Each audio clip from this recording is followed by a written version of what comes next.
일화 가족 여러분 안녕하십니까? 이가혁 라이브 이가혁입니다. 전륜을 놓고 최악의 혼란을 빚고 있는 국민의힘. 장동혁 대표가 중진 의원들을 만나 의견을 들을 예정입니다. 그런다고 뭐가 나오겠냐 이런 회의론부터 나오는 상황입니다. 한편 한동훈 전 대표는 예상보다 일찍 오늘 대구를 찾아 행보를 시작했습니다. 잠시 후 짚어보겠습니다. 송영길이냐 김남준이냐 국회의원 보궐선거가 치러질 인천 계양을 교통정리가 어찌 될지 관심이 쏠립니다. 이재명 대통령의 직전 지역구에서 펼쳐지는 친명 대 친명 대결이라 갖가지 이야기가 나옵니다. 잠시 후에 전망해 보겠습니다. 그럼 오늘 함께할 여야 해설위원 소개해드리고 백다 앵커의 브리핑으로 첫 번째 이슈 보겠습니다.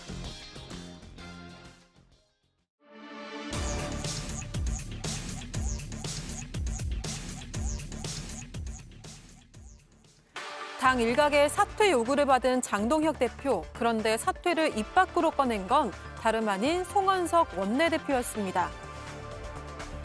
조호영 국회부의장님이 발언을 해서 추미애 위원장이 국민의힘 지도부가 반대해서 못한다고 그러니 국민의힘 지도부가 뭐라 그런 거냐라고 이제 추궁을 하신 겁니다.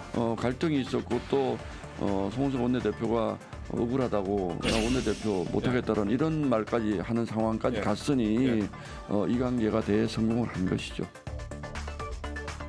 전륜 논쟁으로 안 그래도 뜨거운 국민의힘 TK 통합 불발 책임론까지 덮친 건데요. 하지만 장동혁 대표는 어제 의총장에서도 묵묵부답이었습니다.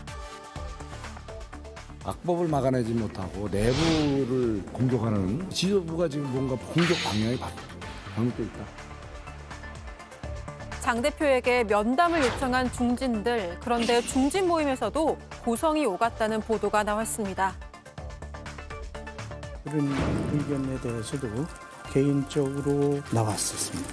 노선 전환까지는 이제 좀 얘기를 우리가 모아보지 못했고 중진 의원과 당대표와의 면담 과정에서 얘기가 또 하시는 분들이 있을 것으로 생각됩니다. 사퇴 요구를 받는 당대표의 사퇴 선언을 한 원내대표. 국민의힘 투톱이 흔들리고 있습니다. 예, 그야말로 투톱이 흔들리는 모양새입니다. 일단 송원석 국민의힘 원내대표 홧김에 사퇴 선언을 했다는 이야기가 들리는데 김인영 위원님, 뭐 어떻게 된 일입니까? 이게 지금 행정통합이 이슈가 이 지역 같은 경우, 관련 지역 같은 경우는 굉장히 민감한 이슈입니다. 예. 특히 대구, 경북 같은 경우는 국민의힘이 절대 다수의 의석수를 가지고 있고, 즉 다시 말해서 이해관계 당사자가 제일 많은 지역구입니다. 거기다가 또 지방선거를 앞두고 있다 보니 경북도지사와 대구시장 출마를 앞둔 관계자분도 많거든요. 그런 상황에서 당연히 어제 법사위에서는 대구 경북 통합법이 통과할 거라고 국민의힘 대구 지역 국회의원들은 예상을 했었었는데 예. 이게 갑자기 추미애 법사위원장의 입에서 국민의힘 지도부에서 반대 의견이 있었기 때문에 보류한다는 얘기가 나왔거든요. 그러면 당연히 대구 국민의힘 소속의 대구 국민의힘 의원들 같은 경우는 당연히 국민의힘 지도부가 누구냐, 그 반대 의사를 밝힌 지도부가 누구냐 밝힐 수밖에 없는 상황이었고 그 과정에서 발생한 일이 되었는데 저는 개인적으로 고향이 대구인데 이런 사태가 이뤄진 것에 대해서 굉장히 아쉽다는 생각이 듭니다. 예, 오늘 그 대구 지역 신문 일면에서 정치권을 여야를 막론하고 성토하는 그런 글도 많이 올라온 것을 제가 확인했습니다. 신영 의원님, 아까 김영 의원이 잠깐 언급한 대로 국민의힘 쪽에서는 민주당의 이관계 때문이다 이렇게도 주장이 나오더라고요. 그런 게 뭔가 그 갈등의 불씨를 민주당으로 튀게 하려는 뭔가 의도이지 않을까 싶은데요. 실제로 지금 국민의힘이 두 개로 쪼개져 있지 않습니까? 뭐 친한계부터 해가지고 정말 친윤계라고 하는 아직까지 뭐 윤석열과 단절 못한 그런 당권 지도부들이 중심에 있기 때문에 그런 부분에 있어서 정책적인 대응이나 제1당으로서의 합리성을 기반으로 한 어떠한 메시지도 내고 있지 못하는 한심한 상황이죠. 그런 면에서는 지금 TK피카의 통합, 뭐 이거 갑자기 하루 만에 나온 얘기 아니지 않습니까? 옛날부터 필요하다고 생각을 하고 뭐 부울경에 대한 통합, 여러 가지 부분에 있어서 국민의힘도 필요하다라고 그동안 얘기를 했었는데 막상 지선을 앞두고서는 통합을 하려고 보니까 지금 결국에는 대구에 출마하는 시장 후보들이 국민의힘의 그 현직 의원들이 많지 않다 보니까 그런 면에서의 지금 여론조사를 하면 누구는 1등 나오고 누구는 지금 2, 3위 되니까 좀 불안하고 그러다 보니 통합을 하면 유리한 사람이 있는데 통합을 안 해야 대구시장을 수성할 수 있다고 생각하는 사람들이 있다 보니까 그런 이해관계가 충돌이 되면서 이런 통합 자체도 국민을 위한 판단이나 메시지가 아니라 자기가 선출될 수 있을 것이냐에 대한 이해관계로 싸우다 보면 이렇게 첨예해질 수밖에 없다. 예. 그런 면에서의 그런 갈등을 왜 민주당의 그런 이관계로 이야기를 하는지 그걸 누가 국민들께서 뭐 공감을 하시겠습니까? 그래서 예. 내부에서 정리 잘 하시라라고 말씀드리고 싶습니다. 예, 이관계가 뭐 있었든 없었든 어제 그 상황을 언론 보도나 아니면 뭐 전원을 통해 들어보면 갈등이 있었던 것도 맞고 홧김에 사의를 표명한 것도 맞고 뭐 그런 상황이네요. 뭐 그런 얘기가 나온 것 같습니다. 예. 그런데 이제 말을 하다 보면 이렇게 툭 나온 거기 때문에 그거에 대해서 무게감이 있는 표현이었냐 그거 봤을 때는 아닌 것 같고요. 저희가 이관계라고 보는 뚜렷한 징후가 있습니다. 이재명 정부 그다음에 민주당에서는 원래 목표가 전남, 광주, 그다음에 경북, 대구 여기보다는 이번에 대전과 충남을 하나로 좀 묶으려고 했던 것 같습니다. 뭐 국민들이 어느 정도 아는 게 강훈식 비서실장 관련해서 사실상 통합적인 어떤 대전, 충남 특별시에 있어서 조금 그쪽으로 나오게끔 하는 거 아니냐 언론에서 많이 언급을 하지 않았습니까? 그런데 민주당이 분위기가 좋을 줄 알았어요. 그래서 대통령도 여러 번 공개적으로 이 부분을 얘기를 했는데 정작 대전도 그렇고 그리고 충남에서도 반발 기류가 셉니다. 그러다 보니까 이거에 대해서 일종의 출구 전략이 필요한 겁니다. 그런데 대구하고 경북을 예. 통과시키고 또 전남, 광주를 통과시켰을 때 이게 너무 도드라지는 거예요. 본인들은 그래 일방적으로 하겠다고 했는데도 불구하고 못하고 있는 거 아닙니까? 그렇다면 어차피 대전하고 충남이 못했기 때문에 대구 경북 관련해서는 이견이 있는 건 맞습니다. 한 예로 대구시 의회 같은 경우는 반대를 하고 있거든요. 예. 그래서 반발의 기류도 있고 그러다 보니까 추미애 법사위원장이 국민의힘에서 뭔가 반대하는 거 아니냐 지도부에서 그런 식으로 이제 운을 띄우고 말씀을 하셨는데 그 부분에 대해서 좀 지나치게 확대 해석을 하는 게 아닌가 싶습니다. 예, 대구 경북 통합이 일단은 보류라는 표현이 맞을 것 같습니다. 물 건너 간 건 아니고 또 재논의가 또 가능한 상황이니까요. 이승훈 의원님, 지금 이런 당내 논쟁이 국민의힘의 지방선거에는 어떤 영향을 줄까요? 물론 TK는 뭐 텃밭이라고 불립니다만. 악재가 될 수 있을 것 같아요. 뭐 예. 대구 경북 통합이 대구 경북에 도움이 된다고 한다면 시민들이 생각한다고 한다면 국회의원들이 왜 이렇게 느리지? 왜 이렇게 안 하는 거야? 라고 한다라고 하면 선거에 악영향이 있겠죠. 그런데 뭐 대구 시민들이 통합 원하지 않다라고 한다면 큰 의미는 없을 겁니다. 그럼에도 불구하고 송원석 원내대표가 뭐 자신이 통합 반대로 이렇게 공격받으니까 홧김에 안 해. 나 홧김에 한 거야. 그러니까 계속 할 거야. 이게 지금 굉장히 당의 분열상을 보여주는 거잖아요. 그래서 당이 지금 굉장히 혼란스러워하는 모습이고요. 대전 충남 통합, 광주 전남 통합, 대구 경북 통합 이건 각 지역들이 내가 시장하지 않아도 돼. 내가 지사하지 않아도 돼. 통합을 통해서 지역 소멸을 좀 막아보겠다. 또 교육 자치를 받아보겠다. 그리고 국가적 재정 지원을 많이 받아서 지역이 소멸되는 것을 막아보겠다라고 하는 거잖아요. 그러면 정말로 내가 시장하지 않고 지사하지 않더라도 광주 전남을 위해서 통합하자라고 하는 거잖아요. 그럼 대통령 입장에서 보면 당연히 응원할 수밖에 없고 국회도 마찬가지인 건데 대구 경북 같은 경우도 홍준표 시장이라든가 이철우 지사 등이 이미 오래전부터 통합을 요청했었어요. 예. 그런데 지금에 와서 이렇게 왜 통합이 안 되느냐라고 봤더니 추경호 의원과 주호영 의원이 좀 있지 않나. 주호영 의원 같은 경우는 통합을 했을 때 자신이 정치적으로 조금 더 유리하지 않나라고 이제 보는 것 같고요.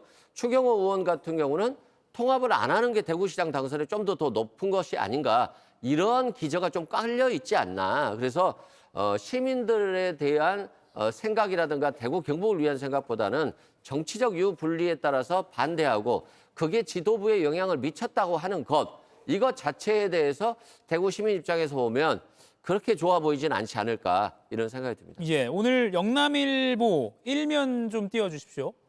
보면 검은색을 전면에 뒀고요. 여야를 막론하고 이렇게 딴지를 걸었다라고 하면서 지역 민심을 표출을 했습니다. 김윤영 의원님, 대구가 고향이라고 하셨는데 이 통합에 대한 지금의 민심, 또 어제 보류가 된 것에 대한 민심은 어때요? 저도 얘기를 많이 들었습니다. 예. 사실은 이제 대구 경북 분들이 가장 분노하는 부분은 어떤 부분이냐면 아까 이승훈 변호사님께서도 언급해 주셨지만 대구 경북의 통합은 사실 행정통합에서 가장 먼저 거론이 된 지역이었고 가장 먼저 실시를 했었던 지역이었습니다. 예. 그런데 지금 상황에서 제대로 추진이 안 되고 있는 점에 대해서 대구 경북은 국민의힘의 텃밭이고 더 나아가서 국민의힘 의원들이 가장 많지 않습니까? 문제점이 있었다면 왜 지금까지 그 문제점을 바로잡지 않았냐는 국민의힘 의원들에 대한 질책도 분명히 있습니다. 그리고 더 나아가서 어떻게 보면 행정통합하는 과정에 있어서 지방선거를 앞두고 하게 되면 어쩔 수 없이 정치적 갈등이 있을 수밖에 없지 않습니까? 그런 걸 알고 추진한 민주당에 대해서도 질책을 하는 겁니다.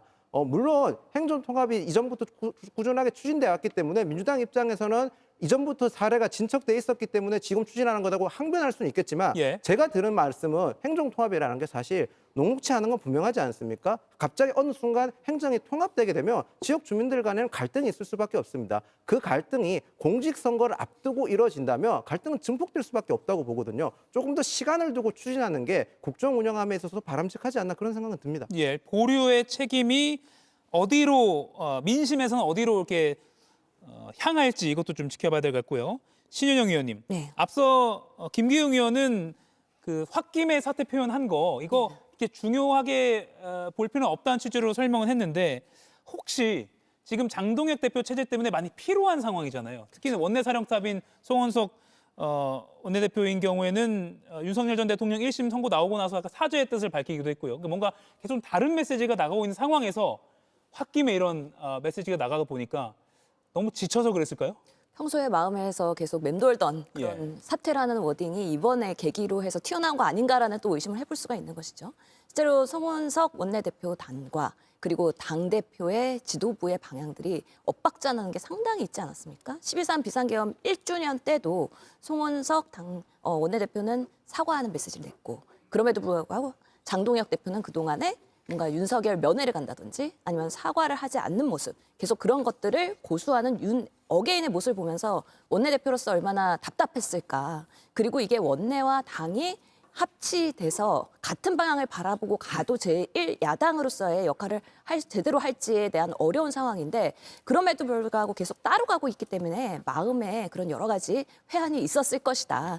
그런 면에서 사실 원내대표라는 자리는 엄청나게 큰 중요한 자리지 않습니까? 그렇기 때문에 함부로 사퇴라는 발언을 하기는 쉽지 않음에도 불구하고 정말 국민의힘의 지금의 모습은 참으로 우스운 것이 당대표는 사퇴의 압박을 내부에서 받고 있고 실제로 원내대표는 홧김에 나 사퇴할래 이런 말을 실수로라도 내보일 수 있는 지선을 앞두고 98일 남았는데 이런 지금 국민의힘의 모습을 국민들께서 어떻게 평가하실까라는 생각을 해보게 됩니다. 제가 볼 때는 송은석 원내대표 같은 경우는 좀 답답하고 서운한 말을 감정적으로 표현한 것 같습니다. 저희가 통합에 대해서 반대하는 게 아니라 진짜 통합을 하고자 하는 거죠. 예를 들어서 행정 권한을 이관하는 문제나 조세권을 이양하는 문제 이 부분에 대해서 저희는 좀 강제력을 두려고 합니다. 서울특별시와 같은 권한을 주려고 하는데 민주당 법안 같은 경우는 그게 일종의 뭔가 그 강제력이 있는 게 아니고요. 일종의 그것들을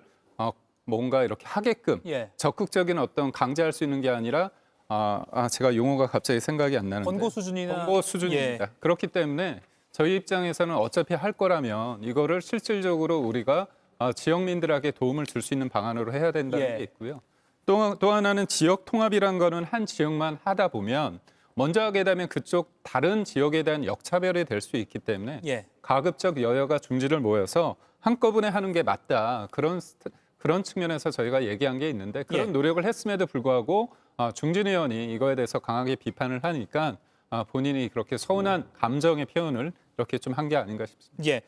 그럼 이게 법안 자체에 대한 이제 뭐 논의 과정이라고도 볼 수 있을 것 같습니다. 다만 좀 이례적으로 이제 원내대표가 그런 발언을 뭐 홧김이든 아니든 한 게 언론의 보도가 많이 됐습니다. 자, 그리고 국민의힘 중진 의원들이 어제 한 자리에 모였습니다. 장동혁 대표와 면담을 요청했고요. 뭐 내일 만나기로 했다고 합니다. 어떤 의견이 모아졌는지 한번 이 의원의 말을 들어보시죠. 14분 전체 참석을 하셨는데요.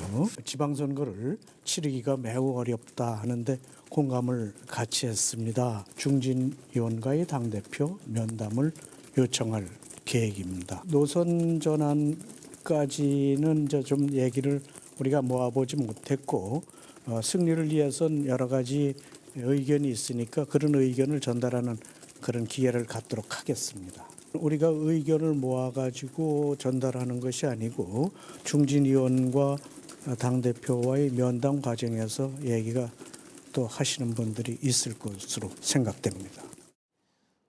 네, 김기흥 의원과 이승훈 의원 두 분께 의견을 여쭐게요. 면담을 신청했습니다. 이대로 지선 어렵다라는 의견에는 뜻을 같이 했는데 내일 장동혁 대표 만난다고 뭐가 달라질까라는 물음표가 찍힙니다. 어떻게 보세요? 지금의 당 상황이 어려운 국면이 지금 장동혁 대표의 예. 어떤 발언 때문인가 과연 그 부분에 대해서는 저는 좀 동의하기 힘든 부분이 있습니다. 좀 미흡한 부분이거나 아니면 이견이 있을 수 있겠죠. 그런데 무조건 내려와야 된다, 지도부가 바뀌어야 된다 이렇게 얘기했을 때 왜 국회의원, 동료 국회의원들이 좀 의원총회에서 그런 별다른 얘기를 하지 않았느냐? 그거는 뭐냐면요.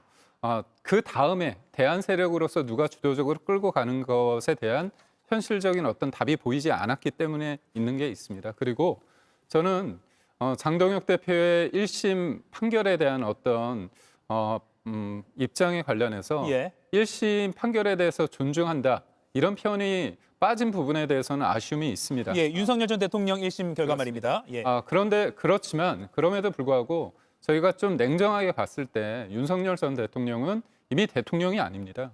그럼 저희가 윤석열 전 대통령이 지금 우리한테 국민들한테 영향을 끼칠 수 있는 부분이 없습니다. 지금 재판을 받고 있기 때문에.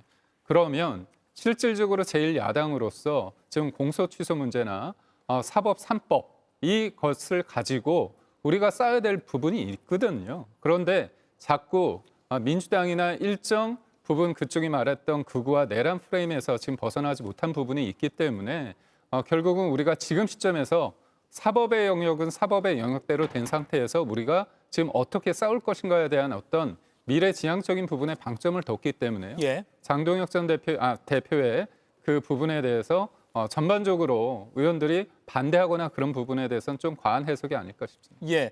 이승훈 의원의 반론 들어볼게요. 아니 뭐 대통령도 아니고 이미 끝난 사람인데 절연을 왜 못하죠? 구속돼 있는 사람과 왜 절연을 못해요? 그건 뭐냐면 절연하면 자신한테 도움이 안 된다라고 생각하는 거잖아요. 근데 이게 국민들과 전혀 반대되는 거 아니겠어요? 국민들은 왜 절연을 못하지? 절연해야지 국민의힘이 새로 나갈 수 있고 이 지방선거에서 내란 프레임에서 벗어날 수 있는데 왜 못하지 하는 거거든요. 그래서 이제는 절윤의 시간은 지난 것 같아요. 뭐 장동혁의 시간도 끝났다라고 저는 보고 있고요. 지금 가장 국민의힘이 문제되는 것은 무능하다. 왜 이렇게 도대체 무능하지? 위기가 올 때는 서로 간의 위기를 극복하기 위해서 통합해야 되는 것이고 또 외부의 적과 싸워야 되는 것인데 매일 자기들끼리 싸워요. 그래서 스스로 자빠지는 모습들을 보면서 일단은 대구 경북 시민들조차도 어떤 실망을 넘어서 포기하는 수준으로 가고 있기 때문에 국민의힘이 이제는 장동혁의 시간은 끝났고요. 제가 봤을 때는 이제는 본인 스스로가 사퇴하고 비대위원장 체제로 가야 되는데 비대위원장도 김종인 전 비대위원장처럼 강력한 카리스마를 가진 그런 장악력이 있는 분이 오지 않는다라고 한다면 그것마저도 좀 어렵지 않나 생각되고 저는 장동혁 대표에게 절윤을 요구할 필요가 없다라고 생각을 해요. 왜 그러냐면 이분은 정말 절윤하면 지방선거에 패배한다고 생각하는 것 같아요. 그 이유는 잘 모르겠어요. 뭐 신이 오셨는지는 모르겠습니다만 정말 지금 절윤은 패배라고 생각하고 있고 중도층보다는 한동훈을 쫓아내는 게 지금 이 선거 승리 전략이라고 보는 것 같아요. 그러면 지금 국민의힘에 보이는 사람이 누구 있습니까? 한동훈이 아직도 보이잖아요. 한동훈 전 대표는 지금 제명된 사람이거든요. 그리고 그다음에 누가 보이죠? 오세훈 시장이 보입니다. 오세훈 시장도 지금 장동혁 대표와 각을 세우는 거잖아요. 예. 오세훈 시장의 경선 되면 뭐 하겠어요? 본선 나가면 패배하는데 절윤하지 않으면. 그렇기 때문에 오세훈 시장만 보이는데 그러면 장동혁 대표의 메시지가 합리성이 있느냐? 국민들에게 받아들여지느냐? 그렇지 않다는 거예요. 그래서 장동혁 대표의 지금 공간이 없기 때문에 장동혁의 시간은 끝났고 사퇴하지 않으면 침몰할 수밖에 없는 그런 상황이다라고 평가하고 싶습니다. 예, 김인영 의원께서 이 질문 좀 드려볼게요. 아까 이종배 국민의힘 의원이 중진 모임 끝나고 나서 기자들한테 이대로는 지방선거 치르기 힘들다는 의견에는 다 동감했다. 그런데 노선 전환까지는 뜻을 모지 못했다고 하거든요.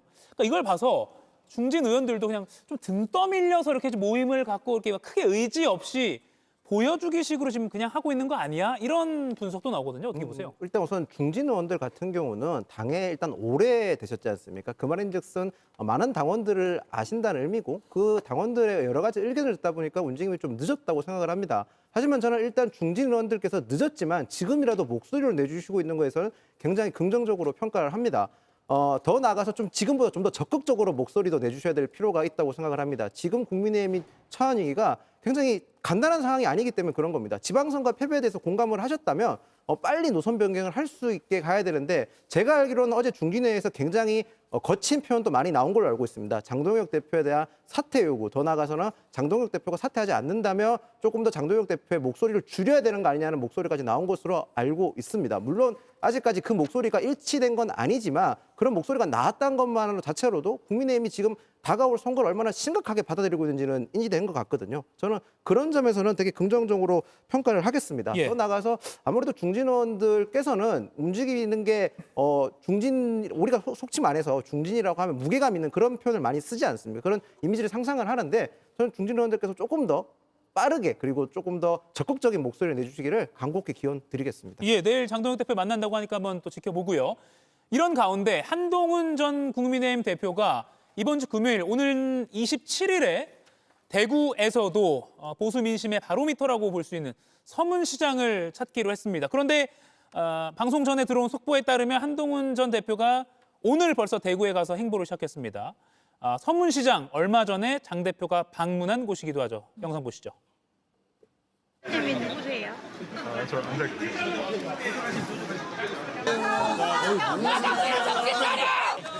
문어게 힘 버리면 지방선거 지십니다. 문어게 힘 버리면 지방선거 패배하십니다. 장동혁 화이팅! 장동혁 화이팅! 예, 신현영 의원님. 아마 한동훈 전 대표 머릿속에는 방금 장동혁 대표에게 당대표가 누구예요? 이런 물음을 했던 그런 장면과 좀 대비되는 장면을 지금 노리고 있지 않을까 싶기도 하거든요. 그런 그림을 연출하려고 하는 것 같아요. 예. 서문시장이 이렇게 썰렁한 적이 없다는 거잖아요. 국민의힘의 보수의 그런 당대표가 왔는데 그러면서 한동훈 나 아직 죽지 않았다. 그리고 내가 서문시장에서 상당히 성황을 이루는 그런 모습을 국민들한테 보여드리면서 보수에 대한은 본인이다라는 거에 대한 상징적인 메시지를 내려고 하는 것 아닌가라는 생각이 듭니다. 예. 뭐 여러 친한계 의원들과 같이 대동을 하겠다고 하는데 지금 장동혁계에서는 이 동행하는 의원들에 대해서는 이제 징계하겠다. 또 이런 보도들이 있어요. 예. 그런 면에서 지금 여전히 보수 그리고 국민의힘에서는 장동혁과 한동훈의 대결이 계속되고 있다. 그러면서 지선에서의 뭔가 정리가 되거나 갈등의 그런 분란이 해결되는 것이 아니라 더 악화될 가능성이 분명히 있다라고 생각합니다. 예, 지금 사진은 오늘 오후에 한동훈 전 대표가 대구 동성로 등을 방문한 사진입니다. 김민영 의원님, 장동혁 대표가 2주 전에 서문시장 찾았을 때와 분위기가 다를 걸로 보세요? 저는 100% 다를 거라고 예상을 하고 그렇게 될 거라고 확신합니다. 저도 뭐 명절 때 서문시장을 다녀왔었고요. 서문시장에서 얘기를 많이 들었습니다.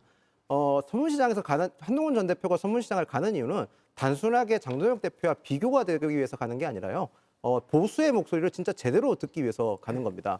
서문시장 같은 경우는 서문시장이 개장한 이래로 김영삼 대통령부터 지금 윤석열 전 대통령까지 모든 대통령들이 다 방문을 했던 곳입니다. 예. 서문시장 상인분들은 거의 사실상 정치인들에게 쓴소리를 마다하지 않고 특히 보수 정치인들에게는 그 조언을 아낌없이 하는 분들입니다. 저도 실제로 그걸 경험을 했고요. 많이 옆에서 봤었습니다. 예. 그렇기 때문에 한동훈 전 대표는 직접 서문시장을 가서 보수가 진짜 원하는 게 어떤 것인지를 듣고 그 목소리에 맞춰서 앞으로의 정치적 행보, 더 나아가서 국민의힘이나 보수 정치가 어떻게 나가야 될지를 아마 정할 거라고 저는 생각을 합니다. 저도 그 현장에 갈 건데요. 네. 그 목소리가 제대로 왜곡 없이 국민의힘이 바른 방향으로 나갈 수 있도록 좀 작게나마 도움이 되고 싶습니다. 예, 김기웅 의원님, 지금 국민의힘 장동혁 대표 등 지도부는 오는 금요일에 저 방문을 좀 유심히 지켜볼까요? 아무래도 뭐 기사가 나오니까 보겠죠. 예. 근데 제가 드리고 싶은 말은 뭐냐면 제가 한때 기자였습니다. 2016년 총선 때 광주를 갔습니다. 그 당시에 문재인 대선 후보죠. 물론 당대표였습니다. 그때 많은 사람들이 문재인 당시 전 대표죠. 전 대표를 보려고 많이 모였습니다. 예. 엄청 많이 모였습니다. 그런데 그때 2016년 총선에서 국민의당이 호남을 압승했습니다. 그 말씀은 뭐냐면요. 참 어려운 것 같습니다. 저는 뭐 한동훈 전 대표만큼의 인기가 없기 때문에 저렇게 사람들이 몰리는 것에 대해서 부럽기도 하지만 사람들이 모인다는 게요. 곧바로 본인을 지지하는 게 아닙니다. 일종의 한동훈 전 대표 같은 경우는 연예인처럼 많은 사람들이 보고 싶고 사진도 찍고 하고 싶은 게 있는데 그것을 본인을 지지한다고 착각하면 그게 아니거든요. 그래서 저는 한동훈 전 대표가 많은 사람들을 모인데 한다면 그거에 대해서 당연히 저희 국민의힘 입장에서도 그 부분에 대해서 대구의 민심이 어떤지 냉정하게 겸허한 자세로 저희가 봐야 되고요. 저는 좀 안타까운 건 뭐냐면 지금 공소 취소도 하고 있고 사법개혁 3법이라고 하지만 사실상 대법관을 알받게 하고 있고 또 어떻습니까? 법 왜곡죄를 통해서 입틀막 하고 있고 4심제 통해 가지고 결국은 재판 소원이란 건 4심제 아닙니까? 이렇게 사법 질서를 무너뜨리고 있는 상황에서 좀 더 현장에 갔을 때 이재명 정부와 민주당에 대한 어떤 메시지를 내는 게 낫지 않을까 그런 생각을 해봅니다. 예, 이승훈 의원님 마지막으로 지금 이 대구행 어떻게 보세요? 대구행 스타성이 있잖아요. 예. 대구 가면 얼마나 좋아하겠어요, 사람들이. 그렇지 않습니까? 장동혁 대표 갔더니 대표가 누구야 하면 관심이 없는 거잖아요.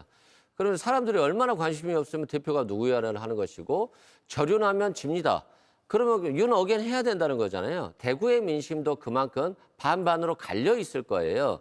근데 대구 시민의 어떤 혼란스러움이 결국 장동혁 대표의 위치를 보여준다는 것이고 장동혁 대표는 좀 씁쓸한 모습으로 서문시장을 갔습니다만 한동훈 전 대표 같은 경우는 마치 얼굴 표정이 좀 대표 같아요. 그만큼 아무래도 좀 자신의 메시지들이 국민들이라든가 대구 시민들이 잘 들어줄 것 같고 대구 시민도 지고 싶겠습니까? 저는 이기고 싶다라고 생각할 겁니다. 그런 점에서는 장동혁 대표에 대한 불만은 많을 것이고 그런 대안으로 한동훈을 선택할 수 있느냐에 대한 고민은 있겠습니다만 대구 시민들 입장에서 보면 대안으로 생각하지 않을 수 없지 않나. 저는 그런 생각이 들고요. 예. 다만 아직도 국민의힘 국회의원들이 많이 한동훈 대표에 대한 거부감을 가지고 있다. 이 거부감을 희석시키지 못한다라고 한다면 대구에서 국회의원을 당선돼서 복귀하는 데 있어서 굉장히 어려움이 있을 것 같은데 앞으로도 이 한동훈 전 대표의 과제는 국민의힘 의원들의 마음을 얻을 수 있느냐 이게 이제 문제인 것 같은데 그 부분은 상당히 어려운 것 같습니다. 예. 금요일 날 서문시장 갔을 때 또 한동훈 전 대표에 대해서 또 뭐 쓴소리가 나올 수도 있는 것이고요. 한번 지켜보고 저희도 전해드리도록 하겠습니다. 두 번째 이슈 백다 앵커 브리핑으로 먼저 만나보시죠. 코스피 6천을 기념하면서 박수로 시작한 민주당 최고위. 모두 발언이 끝나고 정청래 대표가 다시 마이크를 잡았습니다. 이재명 대통령께서 SNS를 통해서 대통령은 뒷전이 된 일이 없고 그렇게 느낀 적도 없습니다. 이렇게 SNS 글을 남기셨는데요.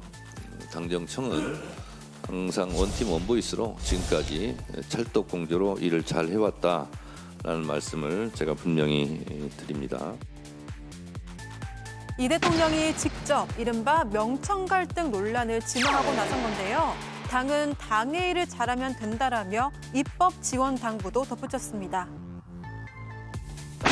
하면 다 걸린다. 이렇게 생각하게 만들어야 돼요. 포상금을 확 줘요. 예. 그냥 이거 신고하면 인생 고치게, 팔자 고치게. 그래서 포상은 뭐 놀랄 만큼 많이 줘야 돼. 악소리 나게. 로또 하는 것보다 이거 야 담합 뒤지자 이렇게 하게 만들어야 돼. 수백억 줘도 괜찮습니다. 뒷전된 적 없다는 이 대통령, 갈등설을 잠재우면서 국정 동료 고삐를 더욱 바짝 쥐는 모습입니다. 예, 이재명 대통령이 오늘 아침에 직접 소셜미디어 X에 대통령이 뒷전된 적 없다라고 하면서 당과 청의 엇박자 이런 설을 일축했습니다. 지방선거 앞두고 좀 당내 분열 조짐 이런 언론 보도도 많이 나오고 있는데 신영 의원님, 대통령이 좀 직접 정리를 위해서 이런 글을 올렸을까요? 예, 실제로 이재명 대통령은 이재명 정부가 계속해서 일을 열심히 하고 성과를 내는 방향으로의 국무회의 그리고 생방송 여러 가지 토론회와 간담회를 하고 있지 않습니까? 그러면서 민주당과 정부 여당의 여러 가지 정치적 이슈들이 정말 국민을 위한 정부라는 메시지가 나오기를 간절하게 원하면서 정말 하루하루 보내고 계십니다. 그럼에도 불구하고 최근에 뭐 조국 합당설부터 해서 지금 뭐 공소 취소 모임 등 여러 가지의 그런 민주당 내에서의 기사들이 계속해서 뭔가 친명, 친청 이런 방식으로의 보도가 되는 거에 대해서 매우 불편하실 거라고 생각이 들고요. 그렇기 때문에 이런 것들의 이슈를 한 번에 SNS를 통해서 오해로 해결하기 위한 그런 메시지라고 보입니다. 그런 면에서는 뒷전에 밀려난 적 없고 실제로 당은 당, 청은 청 대로 각자의 성과를 내는 것이 정말 국민을 위한 일이다. 예. 그렇기 때문에 상법 개정안 등 해야 될 일이 산적한 상황에서 우리가 각자의 일을 열심히 하자라는 면에서의 그런 다독이면서도 또 하나의 그런 여당으로서의 입법 그리고 국회가 해야 될 일을 주문하는 방식으로의 메시지를 낸 것으로 이해하시면 되겠습니다. 예. 김기웅 의원은 이 메시지 어떻게 보셨습니까? 제가 볼 때 이 메시지 관련해서 정청래 대표가 회의 중에 그거를 소개하지 않습니까? 예. 좀 안쓰럽다는 생각이 듭니다. 어. 근데 이해는 되는 게 제명인의 마을에서 어떻게 됐습니까? 강제로 퇴장됐습니다. 제명됐습니다. 그런 상황 속에서 지금 이재명 대통령께서 뭔가 힘을 실어준다? 그거 아니지 않습니까? 그래서 볼 때 두 분의 관계가 좋지 않다. 그래서 좋다고 한다면 저와 앵커님하고 사이가 좋다면 제가 우리 친하다 이런 얘기 할 필요 없는 거 아닙니까? 그렇기 때문에 이 자체가 우리 굉장히 서먹서먹하다 그렇게 얘기를 할 수 있고 요즘 보면 김어준의 딴지 일보 게시판에 보면 이재명 대통령 관련해서 타는 얘기도 나오고 있고 또 상대 쪽에서는 뭐 정청래 대표나 김어준 씨 관련해 가지고 굉장히 강렬하게 비판한 대목이 났기 때문에 지금 저는 지방선거를 앞두고 지금은 수면 아래에 있지만 본질적인 건 뭐냐면 이른바 전당대회입니다. 8월에 있을 전당대회에서 누가 되느냐 예. 이 과정 속에서 앞으로 2년 뒤에 있을 총선 공천을 앞두고 굉장히 지금 기싸움이지만 일단은 수면 아래로 내려간 상황이다. 이렇게 봅니다. 정청래 대표는 일단 당정청은 항상 원팀 원보이스 지금까지 찰떡공조로 일 잘해왔다라고 밝히긴 했습니다. 이승훈 의원님. 그런데 오늘 아침에 또 시점도 그 회의 전이었잖아요. 대통령의 메시지가 정청래 대표에게는 어떻게 좀 받아들여졌을까요? 굉장히 좋게 느껴지죠. 제명인의 마을에서 강퇴됐다라고 하는데 이건 지지자방이잖아요. 이건 지지자들이 대통령을 지지하는 분들이 강퇴시킨 거거든요. 어떻게 보면 당원들 간에 불협화음이 있는 겁니다. 그런데 이 상황에서 대통령이 계속해서 여당에게 다그치면서 내가 일 열심히 하려고 하는데 왜 이렇게 안 따라주느냐라고 비판한다라고 한다면 정청래 당대표 입장에서 뭐 얼마나 힘이 빠지겠어요. 그런데 당은 당의 일을 하고 청와대는 청와대의 일을 하고 있다. 대통령은 뒷전에 안 있기 때문에 당에서 많이 지원해 주고 있고 앞으로도 지원해 줄 것이다. 라고 강한 메시지를 내면서 정청래 대표를 감싸주는 거 아니겠어요? 우리가 윤석열 전 대통령과 한동훈 전 대표를 보세요. 정부와 여당 대표 간에 계속 싸웠잖아요. 어디로 갔습니까? 침몰하는 거거든요. 그런 측면에서 역시 조금의 불협화음이 있으면 대통령은 감싸주고 정청래 대표는 호응하면서 적들이 자빠지는 상황에 있어서도 우리 방심하지 말고 항상 경계를 늦추지 말고 지방선거까지 찰떡 공조를 통해서 한번 해내보자. 코스피는 5,800을 넘어서고 6,000을 가고 있지만 아직은 부동산 문제는 산적한 산이다. 이 문제도 당과 함께 해결해 나가자라고 하는 여러 가지 포석이 담긴 메시지예요. 그래서 이재명 대통령께서는 정말 항상 좋은 시기에도 오히려 이를 경계하고 원팀 원보이스를 강조하는 측면에서는 예. 대통령으로서의 굉장히 준비되고 모든 자질을 다 갖추고 계시다. 이렇게 호평 한번 하고 싶습니다. 청와대는 청와대 일을 잘하면 된다. 이렇게 이재명 대통령이 밝혔습니다. 어제 국무회의에서요. 부동산 개혁 다음으로 농지 투기 개혁을 위한 칼을 빼들었습니다. 들어보시죠. 농촌으로 복귀를 하려고 그래도 저 산골짜기 있는 그 뭐 버려지다시피 한 밭도 말이에요. 막 5만 원, 10만 원씩 막 심하게는 2, 30만 원씩 하고 그러니까 이 농사를 지을 수가 없어요. 이게 전부 다 부동산 값이 비정상적으로 높아져서 생긴 문제거든요. 우리나라 농지 관리가 너무 엉망이잖아요. 예. 투기 대상이 돼버렸잖아요. 어느 날 농사 지은다고 사가지고 방치해 놓은 거는 이제 강제 매각 명령 받는다. 예. 그리고 이거 말고도 어제 국무회의에서 담합 신고하면 팔자 고치게 포상금 수백억 줘라 뭐 이렇게 굉장히 좀 파격적인 발언을 하기도 했습니다. 신영 의원님. 예. 결국 이것도 형식과 어떤 뭐 의뢰에 얽매이지 말고 국민이 효능감을 느낄 수 있게 좀 속도감 있게 좀 추진하자. 근데 이게 당에게도 주문한 것 같기도 하거든요. 그럼요. 지금 이재명 대통령은 모두의 그런 대통령이기 때문에 실제로 당내에서 권력 암투하고 있을 새냐, 결국에는 관련된 여러 가지 정책적인 개혁, 그리고 관련된 입법, 이런 것들을 속도감 있게 하자. 그렇기 때문에 SNS에서도요, 해는 짧은데 길은 멀다. 그러면서 할 일이 산더미다. 이렇게 말씀도 하셨거든요. 그러면서 대한민국에 지금 보면은 부동산 이슈도 수도권 집중뿐만 아니라 이런 농어촌, 토지에 대한 부분들도 가짜 농부로서 투기하는 사례들에 대해서 개혁도 해야 되는 것이고, 여러 가지 단합으로 인해서 불공정 거래가 일어나는 것들이 그동안에 횡행되고 있었지만 이걸 제대로 파헤치지 못했다는 거에 대해서 계속해서 공정위에 여러 번 주문을 강력하게 하고 계시거든요. 예. 그런 면에서의 이번에 이재명 정부는 정말 국민들을 위해서 대한민국이 개혁 과제를 가지고 드라이브를 걸면서 정말 짧은 5년 동안의 성과를 내고 싶은 그런 염원이 담겨 있고, 그렇기 때문에 하루하루가 너무 소중하다. 그래서 민주당이든 지금 국회에서의 그런 권력 암투에 대한 싸움보다는 정말 국민을 위한 모습을 실력적으로 보여달라는 강력한 주문으로 이해해야 된다고 생각합니다. 예. 짧게요. 네. 저는 이재명 대통령의 강력한 의지 존중합니다. 평가합니다. 다만 대장동 일당 관련해서 항소 포기하셨잖아요.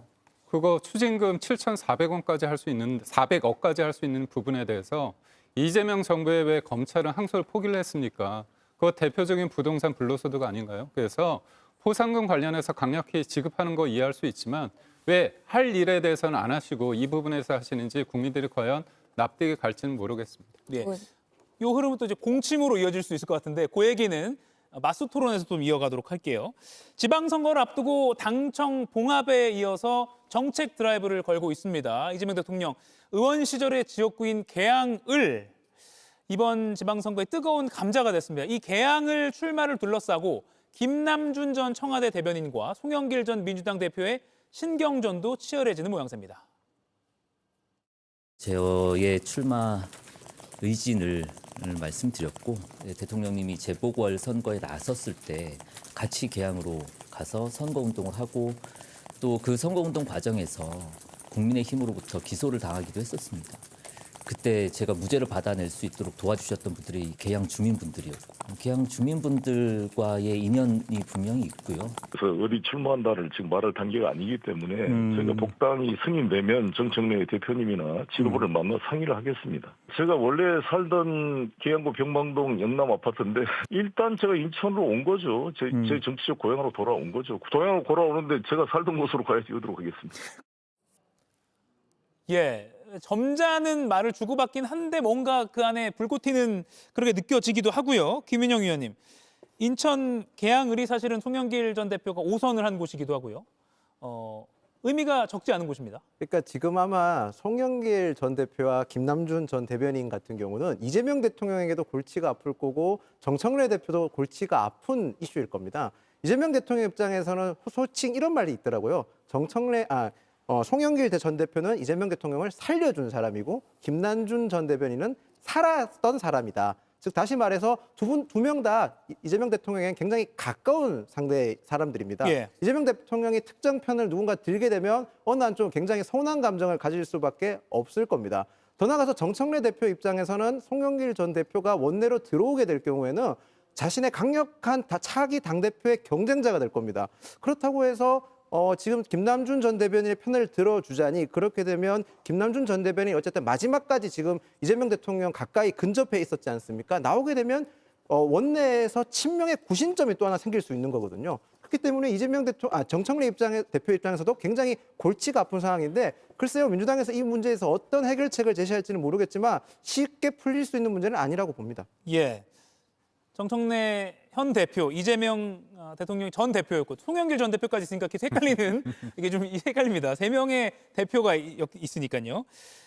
신혜영 의원께서는 이게 뭐 추정입니다. 예. 두 사람 중에 한 명이 뭐 공천이 될 가능성이 크잖아요. 그렇죠. 누가 될까요? 결국에는 보궐선거는 전략공천이기 때문에 당에서 내용 정리를 할 수밖에 없는 상황이거든요. 예. 송영길 대표는 5선으로서 개항해서 그동안에 여러 가지 정치적 활동을 했기 때문에 사실 그동안의 역량으로 보면 더 다른 곳에서도 충분히 이길 수 있는 분위기가 저는 있다고 생각을 합니다. 물론 지난번에 서울시장 지선에서는 워낙에 우리 당이 어려운 상황이었기 때문에 나가서 좋은 결과를 얻지 못했지만 이번 지방선거에서는 민주당에서 공천을 받게 되면은 그래도 좋은 결과를 낼 수 있는 부분이기 때문에 그런 면에서의 송영길 대표에 대한 고려가 5선인데 6선까지 하는 게 맞아라는 고민이 당에 분명히 있을 것 같고요. 또 김남준 대변인이 인천 계양에 출마를 하게 되면 이제 초선 의원이기 때문에 대통령의 그런 뜻을 이어받는다는 면에서는 상징적이긴 하지만 그 누구도 아직까지는 당에서의 전략적인 대상으로서의 주인은 아니기 때문에 우선은 두 후보가 끝까지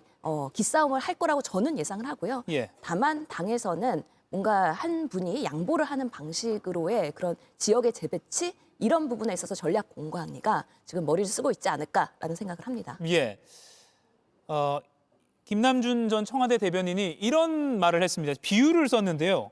땅을 살리는 방식으로 열매를 얻는 것이 최상의 선택이다. 송영길이라는 대지를 살리고 김남준이라는 열매를 만들어 주십시오. 이승훈 위원님, 역시 대변인이라 이 비유가 뭔가 좀 고급스럽기도 한데 결국 그런데 송 전 대표에게 양보를 좀 요구한 거 아닙니까? 그렇죠. 후배에게 양보해서 좀 열매를 맺게 해달라 뭐 이런 취지인 것 같아요. 예. 그런데 굉장히 긴장감은 있는 것 같아요. 송영길 전 대표 같은 경우는 일단 복당 승인되면 그때 얘기할 게잖아요. 그래서 인천 지역구 계양을을 포기하지 않겠다라고 하는 의사로 비춰질 수 있을 것 같고 또 고향이라는 표현을 쓰지 않았습니까? 내 이 지역구는 내 고향이고 내가 있어야 될 곳이다라고 하는 강력한 의사를 표명했기 때문에 상당히 어려움이 있을 것 같아요. 그래서 실은 저 같은 경우는 교통정리가 사전적으로 되지 않을까 했는데 일단 김남준 대변인과 송영길 전 대표 모두 다 인천 계양을을 희망하는 것 같습니다. 그런데 두 분 다 중요한 자산이에요. 대통령을 열심히 보좌하면서 대통령을 만들었던 김남준 대변인 그리고 송영길 전 대표 또한 어려운 시기에 민주당을 지키고 또 별건 수사 정치 탄압을 이겨내고 결국 무죄 판결로 확정된 거 아니겠어요? 그만큼 중요한 두 분 다 중요한 민주당의 자산이기 때문에 저는 정청래 대표와 함께 교통정리를 잘 할 것으로 보여지고 교통정리 되기 전까지는 계양을의 적임자는 나다라고 하는 강력한 메시지를 좀 보여줄 것 같은데요. 빨리 결정되지는 않을 것 같습니다. 예, 친명 대 친명의 대결이라는 구도가 또 펼쳐져서 많은 관심을 받고 있는 것 같습니다. 그리고 또 이재명 대통령과 친한 인사 중에 대표적인 인물 박찬대 민주당 의원 이 대통령과의 만찬 자리에서 뭐 시장합니다라는 발언으로 화제의 중심이 되기도 했죠. 명심에 대해서 이렇게 답했습니다. 들어보시죠. 2월 5일 시장합니다. 언론 보도부터 시작해서 그 이후에 쭉 행보들이 박찬대가 인천시장에 출마하겠구나라고 하는 확신들을 다 가지고 계신 것 같아요. 최근에 그 X 리트윗까지 언급을 하면서 아유 정말 대통령님의 마음에 어디 있는 거 아닌가라고 이렇게 얘기를 하시는데 사실 뭐 대통령님의 마음을 사실 우리가 다 헤아릴 뿐이지 뭐 어디에 있다 이렇게 얘기할 수 없는 상황 아니겠습니까? 잘하는 사람한테 있으실 것 같아요. 예, 박찬대 의원 사실상 인천시장 출마를 공식화했습니다. 그러니까 딱 출마합니다라는 그런 행사만 안 치렀지 방송 인터뷰 등에서 출마한다고는 말을 하고 있는 상황입니다. 그렇다면 박 의원의 지역구인 인천 연수갑에서도 재보선이 치러질 전망입니다. 김기웅 의원님, 이 자리를 물려받을 사람은 누굴까요? 좀 김기웅 의원 같은 경우 굉장히 서운할 것 같아요. 오랫동안 인천시장 나오겠다고 하고 준비하고 계시는데 박찬대 의원께서 딱 나오니까 정리된 거 아닙니까? 그러니까 결국 박찬대 의원이 이겨서 연수갑에 보궐이 생긴다는 거 아닙니까? 예. 이 상황에 대해서 지금 당내에서 어떻게 바라볼지는 잘 모르겠습니다. 근데 지금 제가 송영길 전 대표의 변수가 생기기 전에는 연수갑에 만약에 박찬대 의원이 경선을 통과하면 그 전에 지금 그 인천시장을 했던 분이 있습니다. 그분이 나온다는 설이 좀 있거든요. 그분이 나오거나 아니면 예전에 연수 쪽에서 구청장을 하신 분이 있습니다. 지금 인천 민주당 인천시당 위원장이 계시기 때문에 그 두 분이 좀 언급이 됐는데 제가 알기로는 송영길 전 대표 같은 경우가 저번에 소나무당으로 나올 때 광주에서 나왔습니다. 그래서 연수갑이 아니라 광주의 민영배 의원이 만약에 이번 광주 전남 관련해 가지고 본인이 나갔을 때 광주에서 보궐이 생기면 그쪽으로 가는 거 아니냐 그런 생각도 있고요. 앵커께서 말씀하신 대로 연수갑으로 나올 가능성도 있습니다. 예. 그리고 또 한 명, 강훈식 대통령실 비서실장도 언론에 관심이 쏟아지고 있습니다. 지방선거가 이제 98일 남았나요? 이러다 보니까 점점 이런 언론 보도도 많이 나오고 있는데요. 대전 충남 통합시 출범이 되면 여기에 사실상 차출되지 않을까라는 전망이 나왔는데 지금 행정통합특별법 여야 합의가 쉽지 않은 그런 상황이라 어떻게 될까? 이런 의문이 또 찍히고 있습니다. 신현영 의원님 어떻게 보세요? 실제로 통합이 됐으면 강훈식 실장의 차출설도 가능성이 좀 높아지지 않았을까라는 예상도 해보는데요. 지금 그렇게 되면은 통합이 안 되고 대전의 시장과 그리고 이게 지사가 분리되는 거기 때문에 지금 충남, 충북, 충청도에도 많은 그런 선수들이 분명히 있거든요. 그런 면에서 비서실장이 비서실장의 역할을 버리고 출마하는 게 맞느냐 이런 부분에 있어서 분명히 고민이 되는 부분이기 때문에 비서실장으로서는 지금까지 아직까지는 뭐 대통령의 끝이 지켜봐야 된다는 식으로 여지는 늘어놓고 있긴 하지만 저는 통합이 안 된다 그러면은 실제로 기존의 많은 현역 의원들 그리고 현장에서의 그런 지역 출마자들한테 기회가 더 커지지 않을까라는 예상도 해봅니다. 예, 김유영 의원 어떻게 보십니까? 저는 이게 도돌이표 같은 얘기를 한번 드려야 될 것 같은데요. 아까 앞선에도 말씀드렸다시피 행정통합 자체를 지방선거라는 공직선거를 앞두고 추진함으로써 발생하는 좀 약간의 폐단이라고 생각을 합니다. 예. 충분히 논의돼서 최대한 행정통합은 주민과 시민들의 이익이 최우선시 돼야 되는데 지방선거를 앞두고 하다 보니까 여러 가지 정치권의 이해관계가 얽히고 있다는 점에서는 저는 굉장히 안타깝습니다. 이런 논리 자체가 일어나서는 안 될 거라 생각하고 대통령의 가장 가까운 비서실장이 공직선거를 앞두고 있다면 지금 국정이 굉장히 엄중하지 않습니까? 그런 엄중함에 있어서 어느 정도 좀 문제가 생기지 않을까 그런 우려스러운 목소리도 있고요. 조금 더 이런 문제에 있어서는 정치권에서 특히 권한을 가지고 있는 여당과 이재명 정부에서 조금 더 신중하게 처리해 줬으면 하는 그런 바람이 있습니다. 예, 만약에 대전 충남 통합이 불발되면 대전시장 또는 뭐 충남지사, 그러니까 뭐 대통령 비서실장이 가기에는 조금 급이 낮은 거 아니야라는 언론의 분석이 나오는 이 자리로라도 차출 또는 출마할 가능성이 있다고 보세요?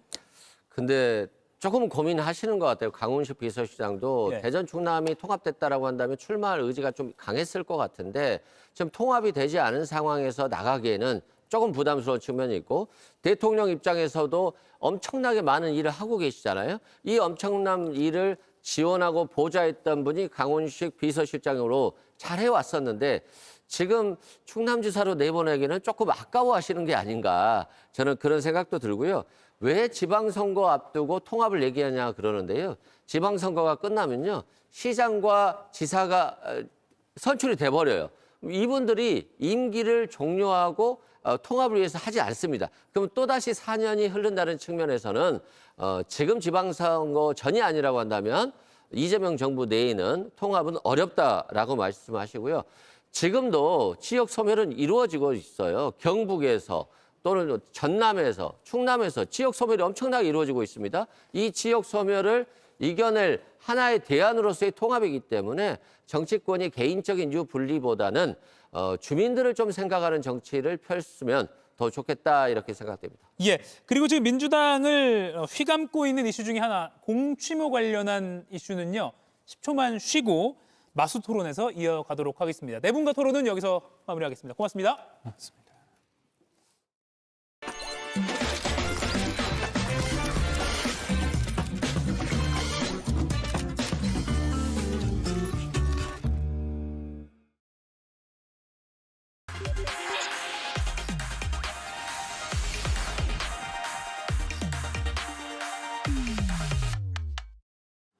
네, 수요일 마수 토론 박성준 더불어민주당 의원, 김성태 전 국민의힘 원내대표 두 분과 함께하겠습니다. 어서 오십시오. 예, 안녕하세요. 네, 첫 번째 주제는 먼저 백다 앵커의 브리핑으로 보시겠습니다.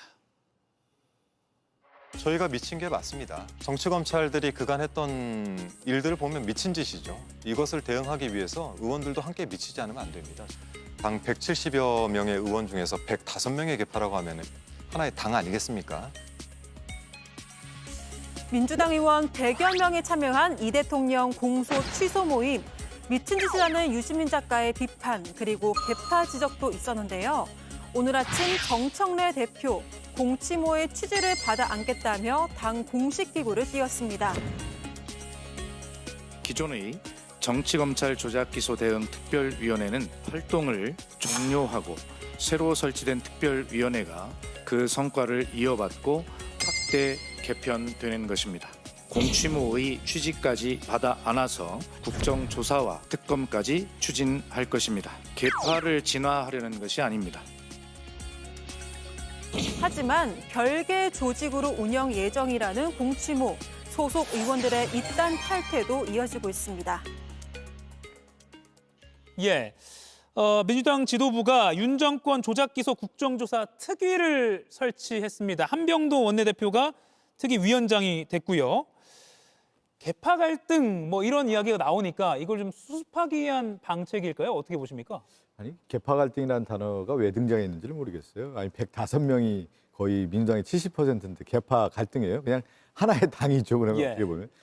이거는 이제 순수하게 윤석열 정권 당시에 검찰 정권이 정적을 제거하기 위해서 이재명 대표를 조작 기소하고 기획 수사했던 내용들에 대해서는 민주공화국을 제대로 유지하기 위해서는 국정을 안정화하기, 헌정 질서를 안정화하기 위해서는 이재명 대통령에게 드리워졌던 어둠의 그림자, 암흑의 그림자를 드러내야 된다. 그런 차원에서 많은 의원들이 공감대를 이뤘고 그 공감대 속에서 하나의 모임을 만들었는데 초기에 이제 이건태 의원이 이거를 추진을 했어요. 예. 그래서 한 분 한 분 친전 보냈는데 많은 의원들이 온 거예요. 자발적 모임이니까. 그렇게 해서 처음에 기자회견에서 87명이 됐고 결의되면서 105명이 왔기 때문에 이거는 분명한 목표가 있다. 이 조작 기소에 대해서는 국정조사를 통해서 국민에게 알려주고 그걸 통해서 공소 취소를 하겠다라는 목표와 방향이 정해져 있는 거기 때문에 이는 개파 모임이라고 할 수 없다. 이렇게 말씀드리겠습니다. 예. 그러면 특위가 만들어진 거는 그러니까 같은 목적을 갖고 있는 특위가 만들어진 거는 어떻게 해석해야 되나요? 이렇게 되는 거죠. 이제 우리가 보면은 과거에 우리 김성태 전 원내대표님도 알겠지만 당에 기구들이 상당히 많아요. 예. 뭐 특위, TF 이렇게 많은데 이 특위가 실질적으로 무엇을 해야 될 건가에 대한 액션 플랜이 나와야 됩니다. 예. 그래서 이 액션 플랜을 하기 위해서 이 공취모가 추동체로 만들어졌다 이렇게 보면 될 것 같고요. 예. 그 액션 플랜을 하기 위해서는 지도부가 해야 되는 거예요.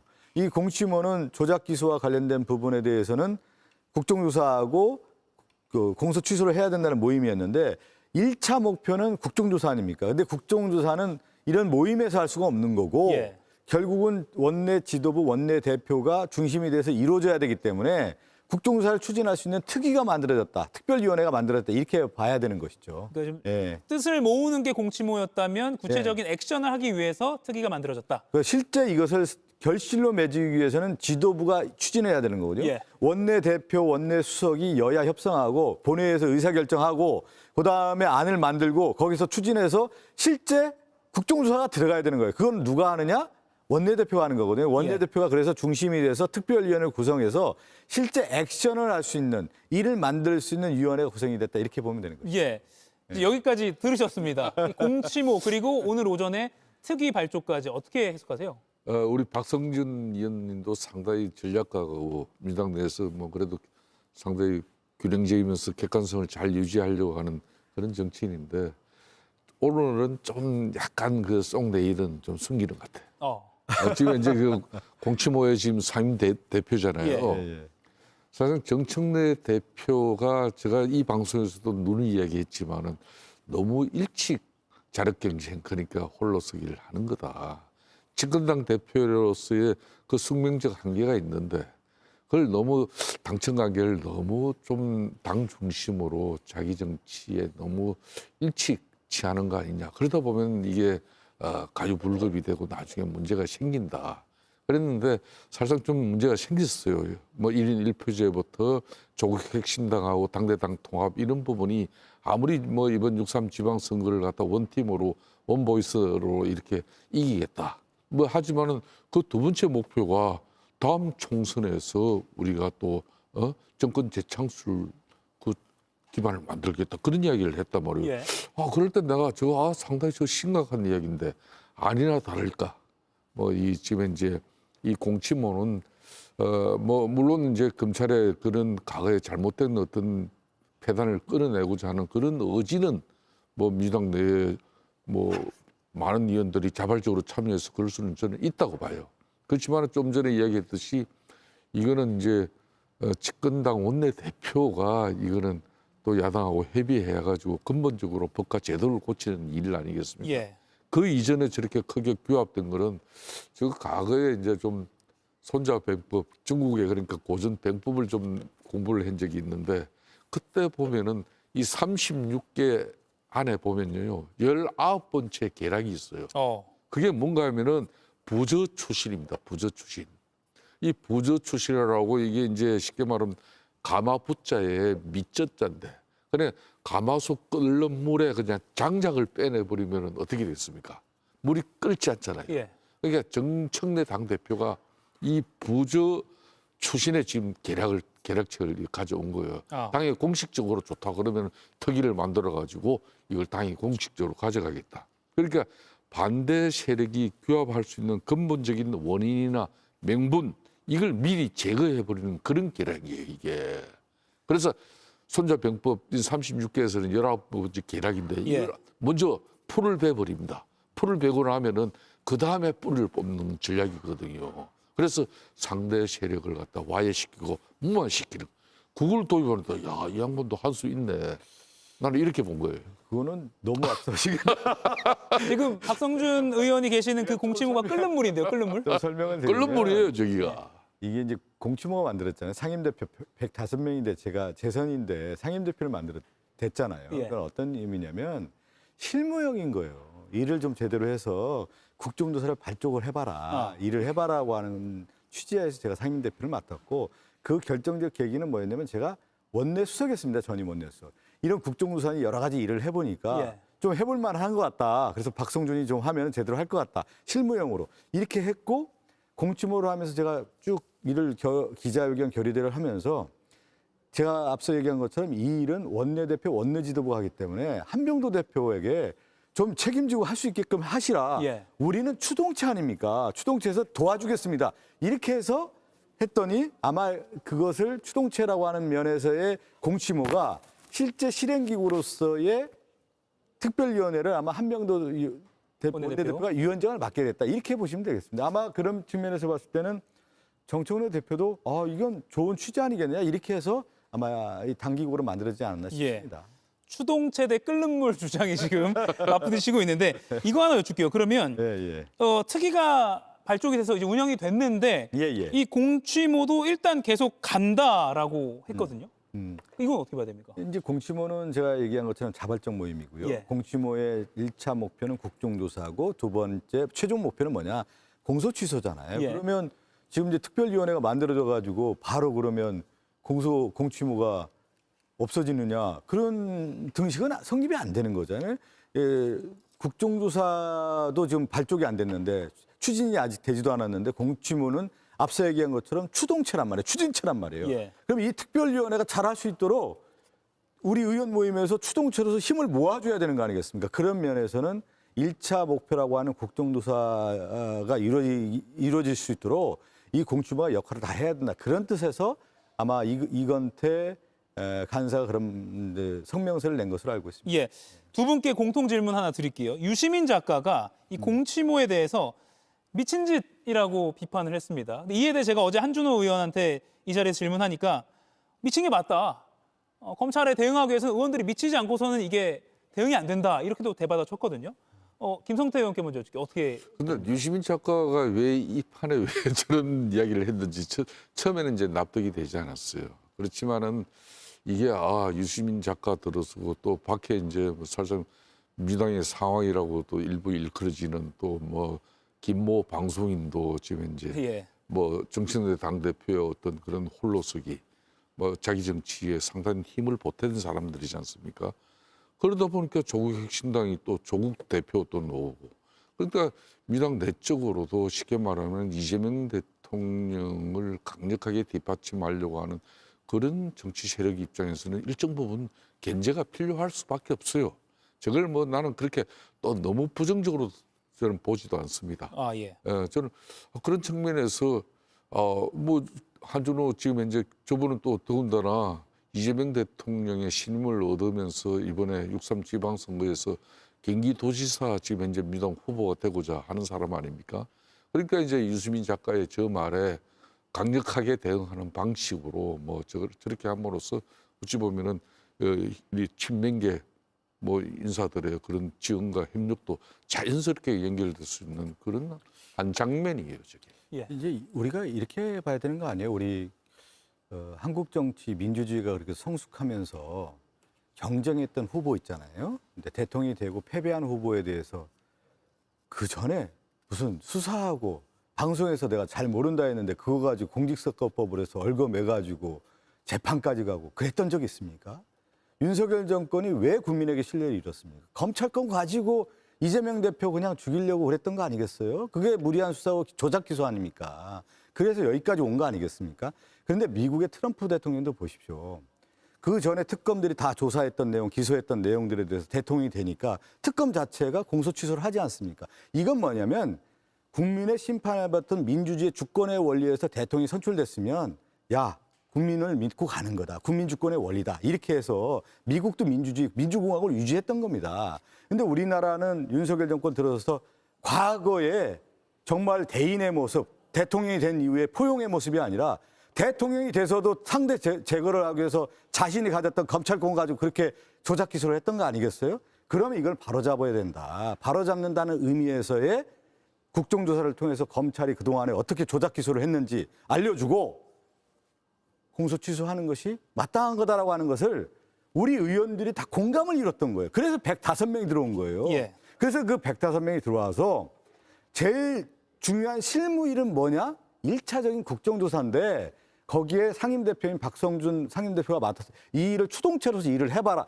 이렇게까지 온 거예요. 그래서 여기에 대해는 처음에 이런 의원들 간에 여러 뭐 정치적인 해석이라든가 무슨 뭐 프레임이나 이런 게 없었는데 사실은 이제 다른 많은 분들이 이 여기에 정치적 해석을 덧붙이다 보니까 개파 모임이다, 뭐다, 권력 투쟁이다 하다 보니까 오히려 한편으로는 그렇게 관심을 갖다 보니까 이 주제가 국민들에게 관심이 있게 됐고 그래서 추진체가 오히려 이제 특별기구까지 만들어지게 되는 계기를 예. 만들어줬다. 일정한 성과가 좀 이루어지게 됐다. 이렇게 평가할 수가 있는 거예요. 그러니까 이제 박 의원님 예. 말씀처럼 검찰의 패단 저도 분명히 인정합니다. 예. 이 정치 검사들의 그런 검찰 수사권, 공소권 남발로 억울하게 피해를 본 사람들 정말 많아요.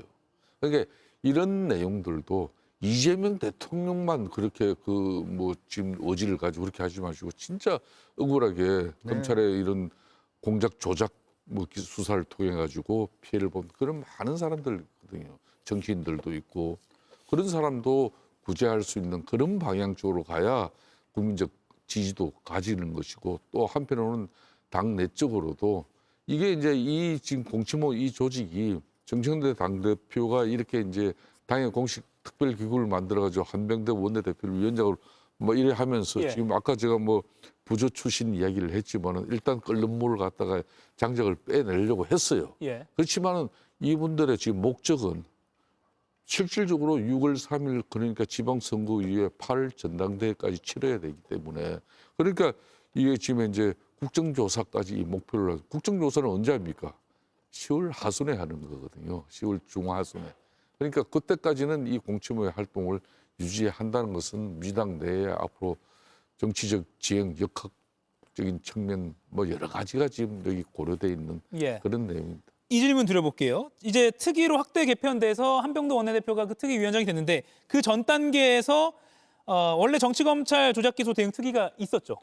네네. 예, 그때 이성윤 의원이 위원장이 될 때 소속된 뭐 위원들이 좀 반발을 했다는 단독 보도가 있었습니다. 이것도 결국 좀 명청 갈등이라고 해야 될까요? 좀 그거의 하나의 표면화된 현상 아니냐 이런 분석이 가능한데요.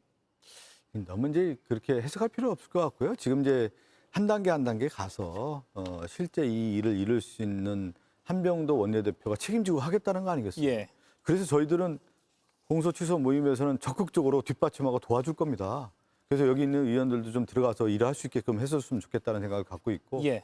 이걸 성과로 만들면 무슨 갈등 이런 게 아니라 딱 업적과 성과로 만들면 이런 문제 다 해소되는 거 아니겠어요? 예. 그냥 그걸 그래서 제가 기자들 앞에서 성과를 입증하겠다고 했으니까 예. 그리고 그거는 뭐냐면 한병도 위원장 이번에 이제 특별위원장이 되겠죠 원내대표 이 성과로 입증해야 되는 거 아니겠어요? 예. 그러면 그 문제 과거에 있었던 얘기들 뭐가 됐든 무슨 개파가 돼 이런 게 싹 없어지는 거 아니겠습니까? 개파가 어디 있습니까 민주당에 지금? 이렇게 질문 드릴게요. 그러면 그 이성윤 의원 이름이 최근에 등장한 게 그 이른바 이재명 대통령 팬카페 제명인의 마을에서 네. 정청래 대표와 함께 강퇴당했다. 네. 요거 때문에 이것과 이성윤 의원이 그 위원장 됐을 때 반발이 있었다. 이게 좀 연관지어져서 같은 현상 아니야? 이렇게 좀 이어지고 있거든요. 이 팬카페 강퇴당한 이 상황은 좀 어떻게 보세요?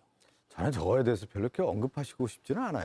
뭘 저렇게 언급해가지고 당에 무슨 도움이 되겠습니까? 이성윤 최고위원도 얼마나 힘들겠어요 요즘에요. 저렇게 되면. 그러면서 자신도 또 다져지고 크고 내가 이런 정치적 행위를 했을 경우에 이런 부메랑이 오는구나 라고 하는 것도 생각해보고 그러면서 또 다른 집을 진 거 아니겠습니까 지금 큰 집을 자꾸 져가는 거 아니겠어요? 그러면서 공통적인 이재명 정부의 성공을 위해서 당원들이 다 같이 고민하는 가운데 그 노선에 대한 약간 갈등이 있는 것이다. 저는 그래서 지금 오늘 코스피 6천도 넘고 많은 일들을 해오고 있지 않습니까? 이런 부분적인 갈등은 덮고 이재명 정부의 국정 질서와 안정을 위해서 우리가 무엇을 할 건가에 대한 답을 찾아가는 과정이 더 필요한 거 아니냐. 그렇다고 하면 이성윤 의원도 이런 고민들을 하게 되는 거고 정청래 대표도 고민을 하다 보니까 야 이거 한번 집을 제대로 져보자. 그래서 이렇게 나온 거 아니에요. 그 이전에 우리가 공치모가 이런 활동을 하니까 이런 위원회도 만들어진 거 아니겠습니까? 이런 것들은 다 불식될 수밖에 없는 것이다. 이재명 정부 성공을 위해서 같이 뛰는 거고 성과로 말하는 거다. 제명인의 마을에서 두 사람이 강퇴당한 사안 이런 거 다 성과로 우리 덮을 수 있다. 박 의원님이 역시 해석도 잘하고 지금 풀어나오고 있는데 지금 이제 박 의원님 저렇게 이야기를 할 수 없는 거예요. 그렇지만 이제 밖에서 이렇게 보는 관점에서 볼 때는 그러니까 이 공치모가 의원들 105명이나 그러니까 민주당 의원들이 실질적으로 3분의 2가 넘는 의원들이 저기에 같이 합류한 거 아닙니까? 그렇다면은 이성윤 지금 최고위원이 지금 현재 이 관련해서 특위위원장을 만든다고 그러니까 반발도 있었지만은 그렇게 정청래 당대표가 지금 상당히 기세 좋게 이렇게 상당히 일치월장하다가 어디서 끊겼습니까? 제2특검에 그냥 그 전준호라는 변호사를 갖다가 제2특검 추천하는데 그 특검 추천을 자기의 핵심 측근인 이성윤 최고가 한 거 아닙니까? 당내에서 검증이라든지 그런 절차라든지 공론화 과정 없이 그렇게 해도 그 부메랑을 맞은 거거든요. 그런 측면에서 이제 제명인의 마을 카페 이제 투표 결과도 이거 상당히 강제 퇴출된 거예요. 그러니까 이게 지금 제가 이제 아까도 이야기했지만은 지금 정청래 대표 입장에서는 새로운 이제 당청 관계를 정립해야 됩니다. 그래서 이제 대변인도 지금 현재 김남국 전 의원까지도 불과 2달 전에 좀 이런저런 또 구설 때문에 또 물러난 사람을 또 이렇게 이제 김남국 의원 누가 말하라 그래도 이재명 대통령의 상당히 핵심 척근 역할을 하신 분 아닙니까? 그래서 지금 일정 부분 이제 정청래 당대표도 민주당 내의 여러 가지 이 실력 행사에 자신의 그 한계 앞으로 자신의 정치를 되돌아보는 그런 시간이 된 겁니다. 그래서 저도 아까 36개 중에서 부저 출신이라는 좋은 말로 저도 해주는 겁니다. 오늘 하나 배우고 갑니다. 36개 중에 19번째. 가마솥 끓는 물에서 장작을 뺀다. 어디 나중에 좀 더 써먹어야겠습니다. 자, 두 번째 국민의힘 이슈를 좀 논의해봐야 합니다. 만만치 않습니다. 두 번째 주제는요. 출구 못 찾는 두 쪽 국민의힘입니다. 바로 김성태 전 원내대표께 여쭙게요. 이건 내일 장동혁 국민의힘 대표가 국민의힘 중진 의원들을 만난다고 하는데 만난들 뭐가 나오겠어? 이런 회의론이 벌써 나오거든요. 어떻게 보세요? 저는 뭐 큰 지금의 장동혁 대표의 자신의 지금 현재 정치 철학이나 또 국민의힘 지금 대표의 지위에서 기존의 당의 기조를 이렇게 크게 틀거나 바꾸지는 저는 않을 거라고 봅니다. 예. 다만 뭐 우리 같은 사람도 그동안 이제 국민의힘 같은 경우는 보수의 이제 본산이고 이 보수라는 것은 원래 큰 그릇입니다. 모든 그런 다양한 내용을 다 담아내고 다양한 또 정치 세력을 갖다 또 규합해내 가지고 그걸 하나로 만들어서 그러니까 보수가 역대 뭐 50년께 집권할 수 있었던 것도 그런 정치적 어떤 기반이 있기 때문에 가능한 거거든요. 그런 보수가 요즘 쪼그라들어 가지고 지금 현재 뭐 사발종지처럼 아주 작아졌어요. 예. 그것도 금이 가지고 뭐 깨지기 일보 직전인데 막 그런 측면에서 중진 의원들 뭐 하는 거냐. 정말 저도 많은 뭐 날선 비판했지만은 당내 갈등이 이렇게 증폭돼 가지고 대립 반목으로 그냥 지방선거도 제대로 치를 수 없는 그런 지금 진용이 돼 버렸는데 예. 여기에 대해서 자신들 뭐 국회의원 총선만 앞으로 2년 넘게 남았다고 그러죠. 전부 뒷짐지고 있었던 그런 좀 상당히 저는 그런 의식 때문에 지금 당이 이렇게 힘들어지고 있다. 그런 측면에서 이제 중진들이 좀 나름 역할을 해보려고 하는 건데 예. 때가 늦었어요. 제가 볼 때. 늦었다. 예. 상대당에서 지금 이 현상 어떻게 보고 계십니까? 이제 이 모든 책임은 사실은 윤석열에게 있죠. 뭐냐면 한 나라의 대통령이었고 어떻게 보면 이제 국민의힘의 장수였잖아요. 이 내란을 저질러서 내란이 실패한 거 아닙니까? 그래서 저렇게 구속이 됐다고 하면 나에게 책임이 있다. 그렇게 하고 책임을 지는 모습을 통해서 물꼬를 열어줬어야 돼요. 예. 근데 그렇게 안 하다 보니까 뭐냐면 윤석열이 계속 버티니까 그 주변에 있었던 중진들은 내란 동조 세력을 간 거 아니에요. 그 내란 동조 세력으로 중진들이 에워쌌던 세력들 아닙니까? 누구나 사과를 했나요? 사과한 적도 없는 거 아니에요. 그러다 보니까 장동혁 대표는 이 찐윤 세력이라고 하는 친윤 세력들과 함께하고 그 주변에 있는 외곽 세력이라고 하는 장외 세력인 전한길, 고성국, 전광훈 목사와 함께하면서 장동혁 대표가 됐단 말이에요. 그럼 장동혁 대표는 누구에게 호소를 해야 돼요? 이 사람들에게 다시 호소해야 자기가 정치적인 입지를 구축하고 장 대표를 유지할 수가 있단 말이에요. 그러면 제가 오늘 당 중진들과 만난다. 이거는 뭐냐면 호소하는 거예요. 나 살려달라. 나 지방선거까지 치를 수 있게끔 입지를 구축해달라. 왜 그러냐면 외부에서 그렇고 여론에서도 그렇고 장동혁 대표 나가라고 하는 거 아니에요. 사퇴하라고 하라고 하는데 이 사퇴의 명분을 쌓기 위해서는 누군가 손을 빌려야 되는 거 아니에요. 그 손을 빌리는 게 과거에 내란 동조 세력이었던 중진들에게 손을 빌려서 나에게 좀 힘을 실어달라. 이런 모임이란 말이에요. 그렇기 때문에 희망이 없는 겁니다. 이거는. 아하. 원내대표를 하셨으니까 제가 이렇게 좀 여쭤볼게요. 아까 중진 모임 어제 끝나고 나서 기자들에게 이렇게 설명했습니다. 지방선거가 걱정된다. 이대로 치를 수 없다라는 것에는 공감대가 이루어졌다. 그런데 체제 전환 관련해서는 뜻이 안 모아졌다. 이렇게 나왔거든요. 그러니까 지금 이제 장동혁 지도 체제에 대한 어떤 큰 변화를 만들어 가지고 예. 지방선거판을 새롭게 이제 뭐 구성한다. 이거는 어렵다는 이야기죠. 기대감이 전혀 없다. 아, 그거는 이제 뭐 중진들 모임 내에서도 그렇게 또 주장을 하는 의원들도 있겠지만은 그렇게까지는 지금 무리다. 그 이야기고 그런 선상에서 그러면 장동혁 대표가 당에 이제 지금 여러 가지 갈등 구조를 어떻게 이제 이걸 풀어내면서 통합적인 리더십을 만들어 갈 수 있겠냐. 그런 관점에서 변화를 해달라. 아마 그런 뭐 요청으로 저는 가지 않겠나 이렇게 봅니다. 이게 어떻게 보면은 장동혁 대표 입장에서도 당내 여러 가지 갈등 구조를 풀어낼 수 있는 하나의 출구 전략이 예. 중진들과의 회동을 통해서 또 일정 부분 잘하면 마련될 수도 있어요. 근데 그 출구로 쓸까요, 장 대표가? 그러니까 글쎄, 내일 그래서 이제 중진들이 장동혁 대표를 얼마나 잘 설득하고 잘 뭐 지금 이 위기를 공동체 의식으로 이렇게 같이 이제 승화시키는 그런 뭐 컨센서스를 이루내느냐 이걸 좀 지켜볼 뿐이죠. 이번에 김성태 전 원내대표께서 좀 조심스럽게 말씀을 하시는 것 같기도 합니다. 어떻게 보셨습니까? 보통 이제 이 정도 되면 새 집을 져야 되는 거죠.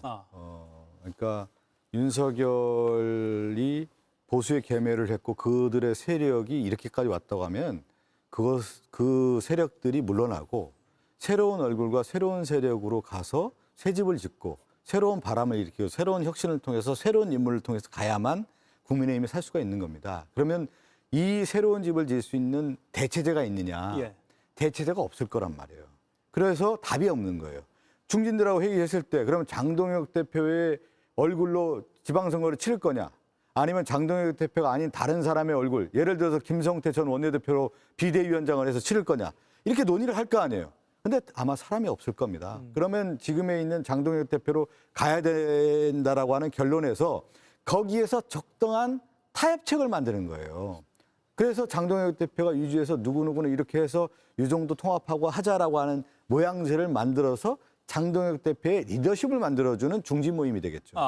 그럴 수밖에 없다. 쉽게 말하면 버틸 수 있는 그러니까 힘을 주는 거다. 제가 볼 때는 박성준 의원님이 역시 공치보 대표하시니까 예. 정확하게 상대당 사정이지만 잘 분석하신 것 같아요. 아마 예. 그래 중진들 모임 해동은 뭐 그런 좀 차원으로 좀 가지 않겠나 저도 그렇게 봐요. 예, 한 30초 남았는데 김성태 전 원내대표께 이것만 좀 여쭐게요. 어제 대구 경북 그 통합이 좀 보류된 것 관련해서 주호영 의원과 송원석 원내대표가 언성을 벌이다가 송 원내대표가 그만두겠다 뭐 이런 말까지 했다는데요. 어떻게 보십니까? 그거는 뭐 어총하는 과정 속에서 조용 의원이 평소 점잖은 양반이 예. 이게 뭐 누가 이런 짓 했냐 이렇게 뭐 직설적으로 이제 들어가니까 송원석 원내대표도 불뚝 성질이 좀 있어요. 그러니까 그 자리에서 그렇게 좀 일정 부분 뭐 비춰진 부분이 있는데 그건 바로 뭐 또 두 사람들 간에도 그런 문제를 또 풀었다 그래요. 그리고 뭐 내적으로도 뭐 송원석 대표의 어떤 그런 입장이 유지되는 어떤 그런 뭐 갈등 구조로 또 만들어진 거 아니고요. 예. 그냥 홧김에였다. 그냥 그걸로 끝난 겁니다. 예. 워낙 당 상황이 어렵다 보니 그래. 지쳐서 이런 말 나온 거 아니야? 이런 분석도 나와서요. 한번 여쭤봤습니다. 두 분과의 토론은 여기서 마무리하겠습니다. 고맙습니다. 네, 감사합니다. 고구마 후라이 고구마 맛있구마 바삭 달콤하구마 돌아온 고구마 후라이 해피 스낵으로 하루 종일 만나보구마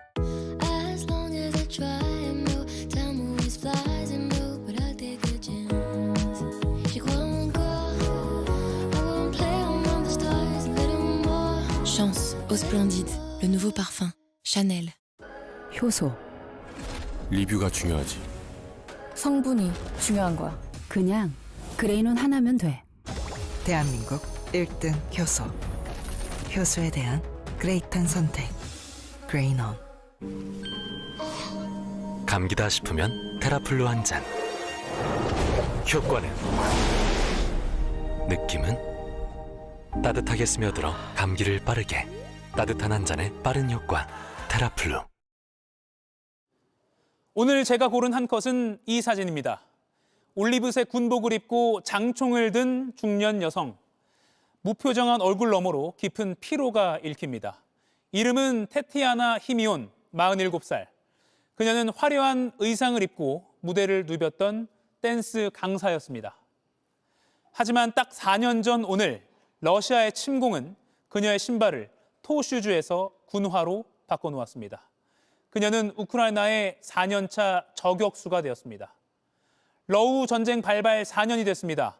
미국의 한 연구소 통계에 따르면 인해 전술 전략을 쓰는 러시아군 사상자는 120만 명, 우크라이나군은 최대 60만 명, 그리고 민간인 피해는 15,000여 명으로 대부분은 우크라이나 사람들로 추정됩니다. 더 가슴 아픈 것은 무뎌짐입니다. 비극이 일상이 되면서 국제사회의 관심도 조금씩 적어지고 있는 듯합니다. 테티아나는 전쟁으로 완전히 다른 사람이 됐다. 산에도 가고 싶고 바다에서 수영도 하고 싶지만 예전과 같은 감정을 느낄 수 없다는 걸 안다. 이렇게 말했습니다. 평범한 시민의 영혼까지 송두리째 바꿔놓는 것이 전쟁의 본질입니다. 오늘 하루만이라도 8,000km 떨어진 곳에서 여전히 계속되고 있는 이 비극에 우리의 마음을 보탰으면 합니다. 오늘 한 컷이었습니다. 이런 컵파치 먹어봤어? Double beef patty with double cheese, fried onion, bacon, BBQ sauce, 고기 맛을 꽉. I'm loving it. 더블 컵파치 BBQ bacon.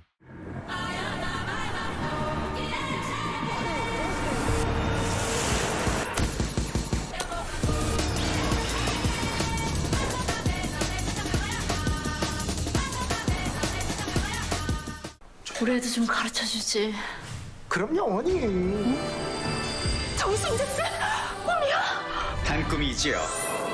설쌤. 꿈의 선생님을 우리 집에 단꿈이로 아이 곁에 공부하자. 누구랑? 단꿈이랑. 간장치킨으로 이룩한 왕국. 오래 기다렸다. 쇼킹한 탄생을. 마법 같은 맛의 하모니. 투게더 더 퍼펙트 초이스. 후식이 2마리 치킨. 바로 이어지는 JTBC 뉴스룸 예고해드립니다. 첫 올림픽에서 불운을 털고 메달 3개라는 대기록을 작성한 김길리 선수를 인터뷰합니다. 우상 최민정 선수의 은퇴 소식에 눈물을 쏟은 사연도 들어보겠습니다. 뉴스룸에서 전해드리겠습니다. 이가역 라이브 오늘 순서는 여기까지입니다. 내일 오후 5시에 다시 뵙겠습니다. 일화가족 여러분 고맙습니다.